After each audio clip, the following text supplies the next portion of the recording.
নবীজির সামনে তো আপনাকে বলতে হবে, ইয়া রাসূলুল্লাহ, এই যে আনিসুর রহমান আশরাফি, এটা আমার ফাইল, আপনি দেখেন আমার জন্য একটু সুপারিশ করুন আল্লাহর কাছে। আল্লাহর নবী দেখবে 60 বছর পর্যন্ত বিড়ি সিগারেট খাইয়া গেছে,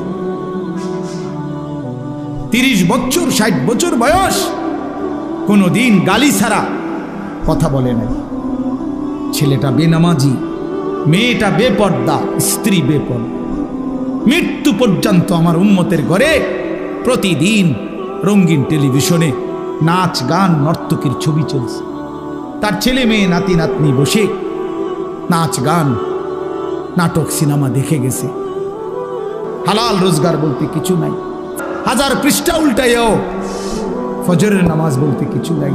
আল্লাহর কসম, আমরা উর্দু কিতাবে পড়ছি, নবীজি চোখের পানি ফেলে দিবে, নবী কাঁদবে, আল্লাহর নবী কাঁদবে, বলবে, উম্মত, আমি সেই নবী যে 23 বছর তোদের জন্য কেঁদেছিলাম, আমি সেই নবী যে পেটে ক্ষুধার কষ্টে 2টা পাথর বাঁধছিলাম, আমি সেই নবী তায়েফের রক্তে যে সমস্ত শরীর রক্তাক্ত করেছিলাম, উহুদের দান শহীদ করা রক্ত নিয়ে ময়দানে পড়েছিলাম বেহুশ হয়ে, আমার এত রক্ত, আমার এত চোখের পানি, আমার এত ক্ষুধার কষ্টের বিনিময়ে উম্মত এই আমল নামা, তুমি আমার এত বড় বেইজ্জতি কেমনে করলে?